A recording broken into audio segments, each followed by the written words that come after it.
Hello everybody, welcome to another episode of the Shelf Tour. Here's what we're looking at today. There's the shelf at a glance, and let's get into it. The Portable Shakespeare, Penguin Press. I think they're published also in like Viking hardcovers at some point. There's your ISBN, there's your spine wear. Love the simplicity and stateliness of the spine. I generally like these Viking portable things. I think they're, in some cases, it's kind of redundant for me to have it. Like if I were to have the portable Nabokov, that would just be like, that would be redundant because I already have like all the stories and everything. It's also redundant in the case of Shakespeare because everybody has complete Shakespeares. I've got a complete Shakespeare, the Pelican one, and lots of other little volumes of Shakespeare besides. But I found this at St. Vinny's and I wanted it because it was so cute, and it also seemed like a kind of nice way to keep the complete works on me at all times. It seemed sturdy too, like it wouldn't fall apart if I were to like kind of take it in my backpack. And I have carried it in my backpack before. There's the back. It explains, it contains memorable passages from the other plays. You'll see that when we get to the table of contents. I like the way they do these borders around the title page. The introduction says that this book is an attempt to bring into small compass. Nice phrase. Let's hold on. I gotta take a break really quick and commonplace that phrase. Okay, so now I've commonplaced that. Yeah, another thing that's cool about this book is that it was the result of a public opinion poll. Isn't that cool? It was kind of like they used some discernment to kind of guide who they sent the poll out to, but that's how you get this selection of 7 plays, and I really like the selection of 7 plays. I mean, any selection of 7 will be, basically defensible unless it's like only the Two Gentlemen of Verona and Titus Andronicus and like Winter's Tale and that's it or something. But you have like, as far as like the ones in here that were arguable, like you knew The Tempest was going to be here, you knew Hamlet was going to be here, and you knew Macbeth was going to be here. Did you? Did you know Macbeth was going to be here? I guess as long as, so this is interesting. It's kind of tragedy heavy, right? Because we have Hamlet, Macbeth, Romeo, and Juliet. I guess tragedy, it's kind of saying, the readers were saying in their poll results, they were like, we mostly like Shakespeare, the writer of tragedies. We don't really like him, the writer of histories or whatever. Like most readers aren't trying to read a history. That's what this kind of proves. That's what this study, the results of this experiment, support the hypothesis that the most readers do not want to read Shakespeare's histories. Among the comedies, I think, oh yeah, and Julius Caesar is also listed as a tragedy and not as a history, I think, in the Pelican. So it's like more than half tragedy, and then a little bit of comedy, and then one of those late romances. So this is kind of like a picture of what this book asserts most readers want to have to hand from Shakespeare. I think, as far as their like questionable choices, it seems like the 2 questionable choices are As You Like It and Julius Caesar, because you could imagine them picking for like as another comedy, like maybe what if they picked Much Ado About Nothing, or what if they picked Comedy of Errors, or what if they picked Twelfth Night, right? You could really, Twelfth Night would be a sensible selection. What if they picked Measure for Measure and got kind of challenging with it? But they picked As You Like It, and they picked Julius Caesar. And I remember these both being very crowd-pleasing plays in terms of the poetry and the speeches involved. When we were doing our like complete read of Shakespeare back in 2020, I specifically remember Jaques and As You Like It, and then lots of things in Julius Caesar being just like showstoppers, just excerptable poems that you would want to memorize. I think there's even a post-it note in the front of my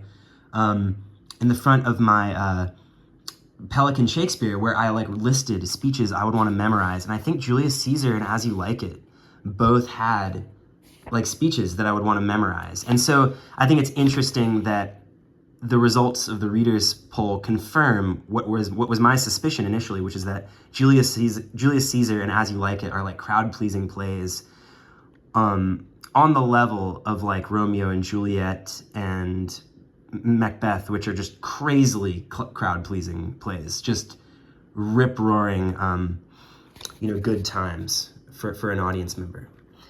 And then what's interesting is they have this big section of memorable passages from other plays, and you get all of these nice little weird guys represented, like King John, and do we have Merry Wives of Windsor? There it is, yeah. Henry VIII, Troilus and Cressida, all these ones that are kind of, that many people are like, I would not prefer to read that Shakespeare play right now, but if you're in the know, Henry VIII and Troilus and Cressida, look at that giant fly. That's that giant fly that's been around. Oh my gosh, that's that giant fly. In my house right now, there's like 2 flies, and they're both the giantest fly I've ever seen. All in all, a very well-made book. The typography is bar none. Is that a phrase? It's so good. And the way it opens is really nice. There's kind of a sturdiness to it that the dryness has imparted, but it's not a fragility. I remember what I've read in this so far is I've read some of the excerpts in the excerpt section to friends, and then I've also read the start of Hamlet in this edition and cried while reading it. So if having a good book is going to make you read more Shakespeare and you love reading Shakespeare, getting something like this for yourself makes some sense. It also doesn't take up that much space in your house. There are those Job's Tears. Now, why do I have this French Samuel Beckett book? Well, it looks good. It's in French. I have done the Duolingo for French. I've wanted to learn French. I've thought of Samuel Beckett as being somebody who might be good to learn French with, because his language, I know from reading Waiting for Godot, is pretty simple. The back has absolutely nothing on it. I have not read this, folks. I just like that there are these pauses. Atonement. Which is also the word for the weather, which I've just learned from a recent reread of Self-Portrait in a Convex Mirror. This was to learn some French, and I'm keeping it around because I do want to learn my French better. I want to be one of those people who can read some Proust in the original, who are, I bet there's some people out there who would support me in that. All right, here's a book about which I know little. I didn't purchase this book, but it has a great title: Advice for Callow Jurists and Gullible Mendicants on Befriending Emirs. It's from the Yale Press World Thought and Translation series. It's one of those kind of school library hardcovers where there is no jacket. It's just like a nice thing. It's got a quote from somebody at Vanderbilt on the back. I'm gonna have to look up what they mean by mendicant and emir. Al-Sharani's texts are addressed to 2 groups of people: Sufi mendicants and political leaders, commonly translated as emir. At times, he uses the term fakir to refer to a Sufi disciple, while on other occasions it refers to Sufis in general. So, this is this is cool. The emir is used in a broader sense to refer to various categories of government officials. So it's kind of how do you, it's advice for how to navigate a political landscape. And I think this book was purchased because of its historical significance. It represents a kind of some clearly and emphatically stated thought from long ago, which is, I know people love, which I know is great to read. And then also just the title suggested that there would be a brashness about the text or a kind of a bluntness about the text that is very in fashion among everybody I know who writes, who's a friend of mine. So that will be very exciting to read.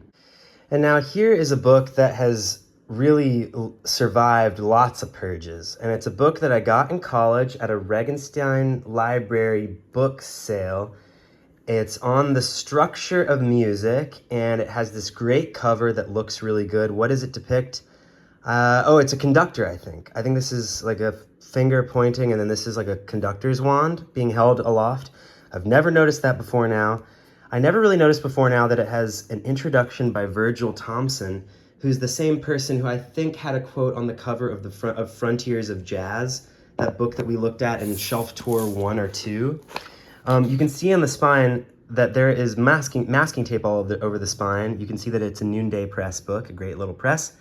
little press, one of the many tributaries that eventually flowed into the Fat Penguin.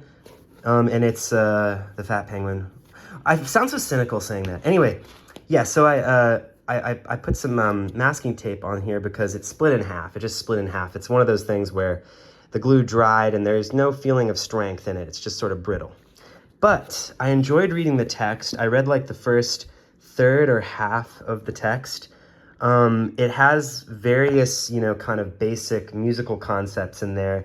If I knew stuff that's in here, it's good to hear it reiterated. And if there's something new, then I think I also really liked that. I'm liking this list of Noonday paperbacks on the back because I like these lists of paperbacks that are available. Also available if you like a certain book, because it gives you a picture of what publishing from publishers like this looked like at a specific point in time. Like, I feel like this, like, Hamsun, De Assis, I think, like, Jaspers, like, I just think this is, there's something kind of its time about this. And then there's some classics on here that have just always remained, it seems, equally in print, like Bashiva Singer and Vasari, I think. Anyway, that's a cool little list, so let me know what you think of that list. But yeah, just to look into the text a little bit, yeah, you can see it's very dry and creaky, but let me see if there's anything I underlined. Here's something urbanely sophisticated melodic lines, that's cool. You will probably agree that the most static intervals are those marked P and the most dynamic, those marked D. This is cool.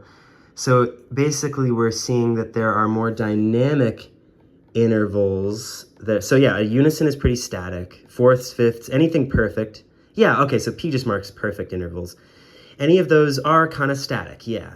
I feel like any of those are more like places for maybe melodies to land. There's not much motion in them.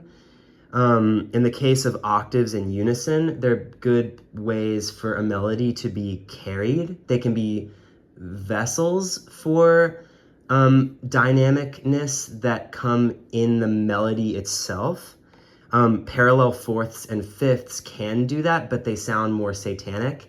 So that's why they say don't do, people just don't like the sound. They sound more sinister to some folks.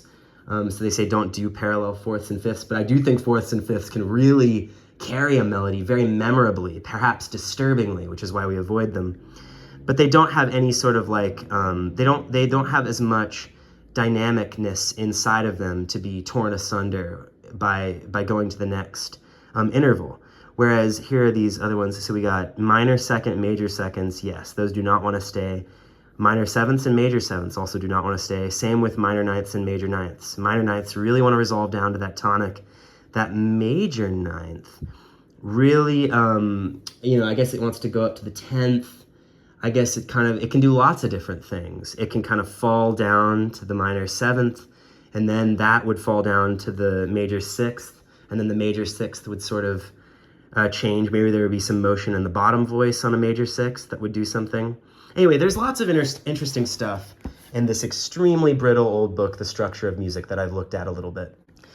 It has survived the purges because I just do think that there are valuable talking points in here that will merit my consideration in the future.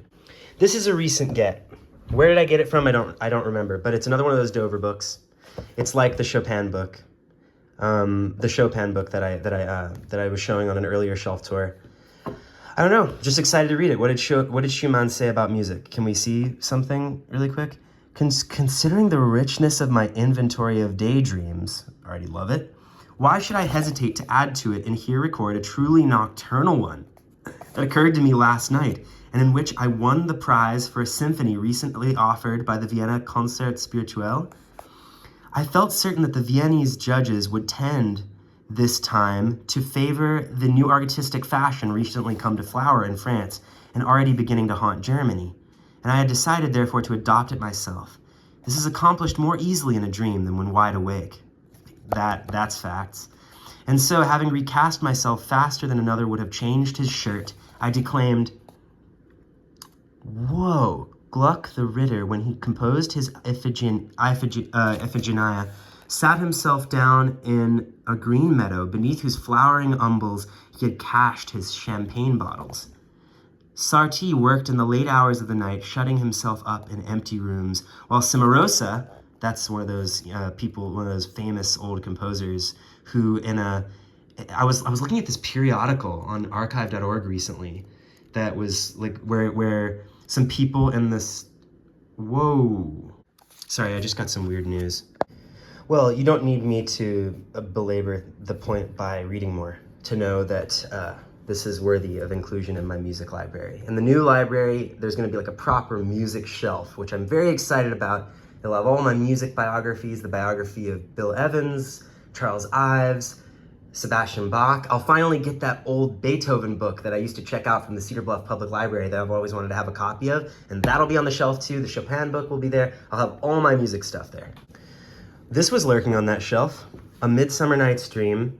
I remember this was like a slightly more expensive Pelican Shakespeare standalone among those on offer at McKay's one day when I was there looking at Shakespeare's. It's very slender, and the spine has that very rounded quality that very small old paperbacks used to have. It's kind of difficult to focus on, but it's very rounded, and you can see that the spine text isn't really printed on there super in the middle. This cover design, I mean, I love it. I think it's good. I support it. I would like to have more Pelican Shakespeare standalones in this edition, and there are a couple reasons. Number one, the aesthetic, great. Number two, I like collecting things. I like having more things that share the aesthetic. Like people like to collect the black spine, penguins, which unfortunately are changing their aesthetic, it seems. Third reason is that I have the Pelican Complete, and the texts in these standalones are the exact same text as in the Complete. So if I have people over and we're reading a Shakespeare play, if I have these to hand out, then everyone's looking at the exact same text, not only the same text and same notes, but the same font too, the same type. So it's just really nice, and from a perspective of having people like read the play, not on their phones at your house. I really like A Midsummer Night's Dream. This is not the copy. I think I had another copy, that pink kind of brittle copy is the one that I was using to kind of learn about the play more and write it up with more notes. This one is being kept a little cleaner because as far as these old Pelican editions go, this one's kind of mint, and I want it to be like a nice thing that a visitor picks up, holds, and really wants to read and use as their script that night. I imagine somebody coming over to read Shakespeare and having tea and stuff and it being really cozy. Now, typically I have a pretty organized poetry shelf, and it's that one shelf over here. That's the one with the shelves that go this way and that way. I haven't fixed that up in the course of living here, although it does have nice shelves that will be the subjects of future tours. Anyway, this is typically filled with poems. I plan to fill it back up with poems soon. But in the meantime, there are poetry books scattered all over the house. Here's a Pasternak book. I remember this was a pretty much a steal. I've never read Dr. Zhivago. I just liked this paperback. I liked the idea of first getting to know Pasternak in not only poems, but in late poems, it seems.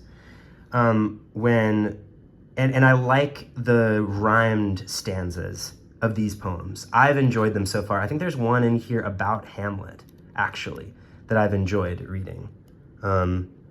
March and Holy Week, Hamlet. Yeah, the first poem is about Hamlet, and there's a note here that says New Testament ref that I don't think that I put there. Anyway, it's just a nice poetry collection for my collection, and here you go. There's this nice little Oxford Press price sticker, and it says that maybe this was purchased in Fair Lawn, New Jersey, which is a beautiful place. Fair Lawn could be the title of a response Pasternak-esque poem that responds to these poems in kind with those same rhymed quatrains. While I've been walking to the shelf, I keep on looking down at this Kapuscinski book, and I'm like, I really want to read this book. This seems like a really nice one that I got recently, and this would probably be a great read. Wow, we are not even halfway done with this shelf, so maybe I need to speed up. No, let's keep things leisurely, you know? I'm not paying you to be here, you know? So let's just take our time. And this one merits a little bit of time because it's a first edition Fence Books Press copy of McGlue that I found at St. Vinny's after a long time of looking for a copy of this book in this edition. It's since been reprinted in a Penguin edition ever since Ottessa Moshfegh became the most famous writer alive. But I read this book in this edition in the Regenstein Library's copy back in like 2014 or 2015, no, it must have been 2015, because I knew about Eileen and I'd heard about this book and wanted to read it. I think maybe the library copy of Eileen was checked out at the time, and I wanted to read something. I really enjoyed it. I enjoyed that it wasn't like, I enjoyed the violence of it and the cruelty of this book. It was so staged. It had a set. It felt like it had a very defined set where meaning could be made and where violence was allowed to kind of escalate in a meaningful and intense way. Like, violence in a more realistic setting can seem totally meaningless, and it can also not seem very intense in a way, because it splashes out into the open air and sort of dilutes into the air or something. That's my impression of this book, which I haven't reread recently, but I really wanted this edition and thankfully finally found myself a copy. I kind of don't want to muss it up just because I know it's kind of rare. Like, I don't think that this book has been reprinted. I think it's been reprinted in the Penguin edition, and I think it's actually kind of hard to find these Fence editions. So anyway, kind of a brag, and a book that I really enjoyed when I first read it, the Fence Books McGlue. Now here's a book that I made a totally unnecessary video about. I remember when I bought this, I made one of those videos that's one of my cheapest kind of videos to make, where I just buy a book and then I make a video that says, well, I bought this book, and and not only is it a really short video that contains not many things in it, it's just also really uninformed. It's one of my dumbest styles of videos, and my videos are already very dumb to begin with. After all, I'm just some random kid. You know, it's just some random kid's ASMR channel, which is a take I agree with. The Banquet by Kenneth Koch from Coffee House Press, that estimable press that does all kind of poems and a bunch of cool novels. Damn straight, John. I feel that way about my best friend too. It's just like a giant book of all his plays. I mean, what more do you want me to say? It's amazing. It has that thing that he reads in the USA Poetry series where he's reading that thing about the circus animals. I think this one inspired some prose poems that I wrote a while ago and then pretentiously called Youths or something. Or maybe, no, I'm thinking of that Ashbery thing. Hysterias and Young Sons, not Youths. I made a chapbook and then mailed it to all my old professors, perhaps somewhat embarrassingly, called Young Sons and Hysterias. And it was supposed to be just prose poems that where I was and the title was just supposed to say, I like Hysteria by T.S. Eliot, and I like The Young Son by John Ashbery, and I want to kind of, these are prose poems too, and I like those ones. And if I was gonna try to confine my prose poetry to a specific kind of it, I would want it to be stuff that sounds like Young Sons or Hysterias or something. So anyway, that's a total digression, but that's what that reminded. Guinevere or the Death of the Kangaroo, I think might be a poem, a play that's mentioned by him in the USA Poetry thing, but it's not the one he reads. I think he reads one called The Circus or something. This is one he reads on that. And I'll just allow you to pause the video and take a look at it. Or you can go to that Kenneth Koch video and hear him read it. To his delight, which is the point. He smiles after reading it, which is the point. All right, somebody watched a YouTube video about Jonathan Franzen. The introduction to this book is way too big. I'm sorry, Randall Jarrell, but it's like a 50-page introduction. Cool little. Now here we have this wonderful gift from somebody who also gave me that book about woodwind instruments when they learned that I was learning the saxophone, which I've since paused on. Although I do plan on getting better at the saxophone soon, within the next year or so. I want to get to like an intermediate stage where I can think of a melody and play it. I don't have to think of a melody quickly. I don't have to think of a melody in every key. I just need to be able to think of a melody and play it without kind of having to think of fingerings or mouth posture. I want those things to be more second nature.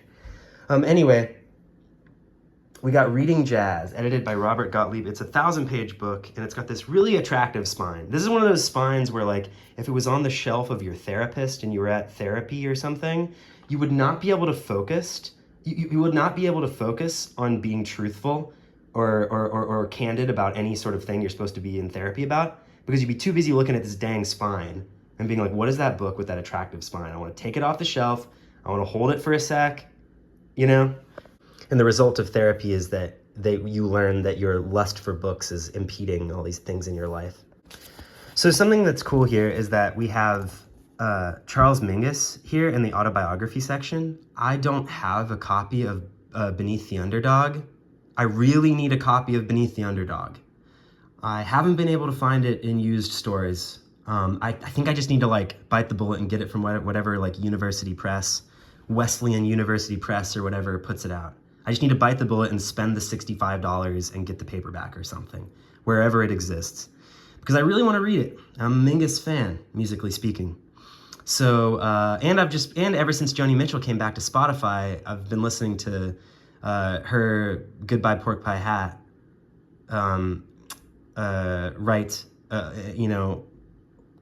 so anyway.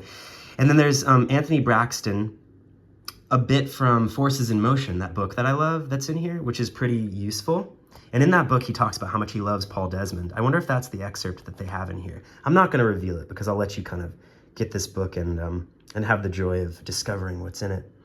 But there's also kind of criticism, like I've always been interested in this like Philip Larkin jazz criticism book because, you know, who wouldn't be, initially at least.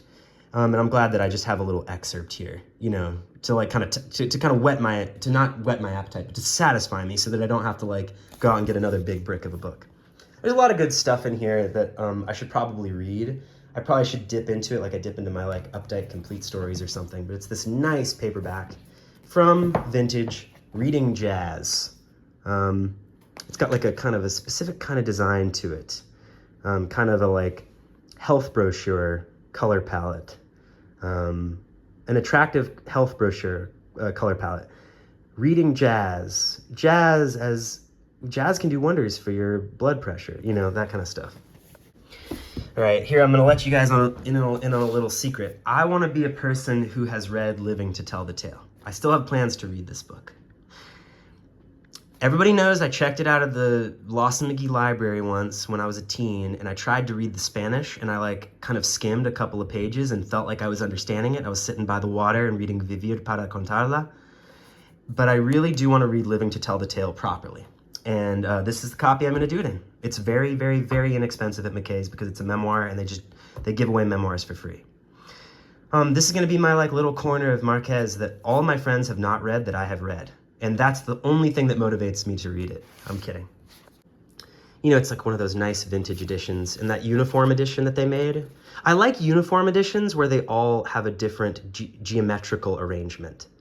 Like, same typography and same kind of way of using photographs and stuff, but they're arranged way differently. It reminds me of those kind of comic booky looking Haruki Murakami's that they unfortunately switched from.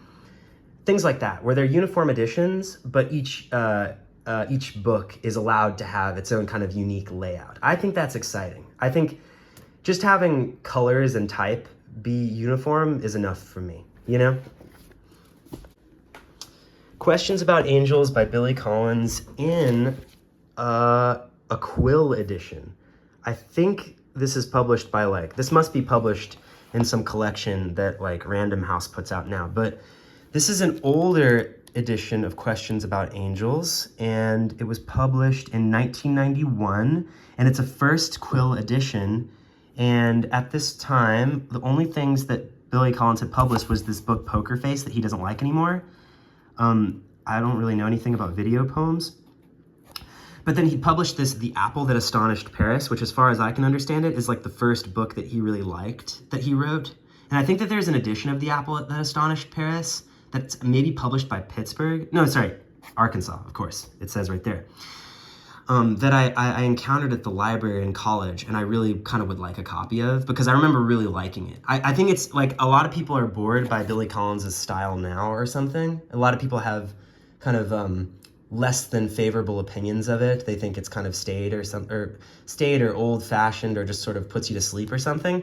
I personally don't feel that way, and I think that Billy Collins' style, though it is kind of mild, it's not very spicy, I still think it's very useful, and that it can it can help you think around a corner if you're craving it. It's like a style that you can crave, as you can crave like a little bit of Melville or something that may, some style that more people hold in higher esteem.